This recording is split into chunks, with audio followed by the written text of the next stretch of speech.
Kattakada മുതിയാവിള LPS സ്കൂളിന് മുന്നിൽ റോഡരികിൽ നിന്നിരുന്ന പൂമരം ലോറി തട്ടി വേരോടെ പിഴുത് റോഡിലേക്ക് വീണു.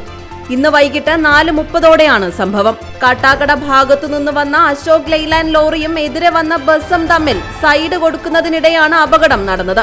റോഡിന്റെ സൈഡിൽ നിന്നിരുന്ന പൂമരത്തിന്റെ കൊമ്പിൽ ലോറിയുടെ മുകൾ ഭാഗം തട്ടി. ലോറി മുന്നോട്ടെടുത്തപ്പോൾ മരം വേരോടെ പിഴുത് ലോറിയുടെ മുകളിലൂടെ വീഴുകയായിരുന്നു. അപകടത്തിൽ ലോറിയുടെ പെട്രോൾ ടാങ്കിനും മുകൾ ഭാഗത്തിനും കേടുപാടുകൾ സംഭവിച്ചു. ആളപായമോ മറ്റനിഷ്ട സംഭവങ്ങളോ ഉണ്ടായിട്ടില്ല. വിവരമറിഞ്ഞ ഉടൻ തന്നെ കാട്ടാക്കട ഫയർഫോഴ്സ് സ്ഥലത്തെത്തി. ഞാൻ വണ്ടി ഓടിച്ചു വരുമായിരുന്നു. ട്രാൻസ്പോർട്ട് ബസ് എന്ന് പറഞ്ഞ് സൈഡ് കൊടുത്തപ്പോഴത്തേനും അത്രയും എൻ്റെ വണ്ടി ലോഡ് പൊക്കമുള്ള വണ്ടിയാണ്. അപ്പോൾ ഇത്രയും ഞാൻ കേബിൾ നോക്കി, റൈറ്റ് സൈഡിലാണ് കേബിൾ. അപ്പോൾ റൈറ്റ് സൈഡിൽ കേബിൾ നോക്കിയപ്പോഴത്തേനും അത് നോക്കി ഞാൻ വന്നു. അപ്പോൾ സൈഡ് കൊടുത്തപ്പോഴത്തേനും ഈ മരം മറിഞ്ഞ് നിൽക്കുകയാണ്.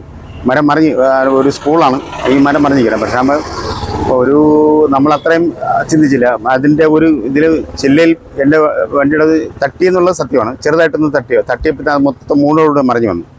അപ്പം അങ്ങനെ മറിഞ്ഞു വീണ് കിടക്കുകയാണ്. അതാണ് സംഭവിച്ചത്. എൻ്റെ പെട്രോൾ ടാങ്കിലും അതും ഇതും എല്ലാം മൊത്തം പോയി. അത് വളരെ നല്ല രീതിയിൽ പണി ഉണ്ട് വണ്ടിക്ക്. റോഡിലേക്ക് വീണ മരം മുറിച്ചുമാറ്റി ഗതാഗതം പുനഃസ്ഥാപിക്കുന്നതിനുള്ള പ്രവർത്തനങ്ങൾ തുടരുകയാണ്. GTV news, Kattakada.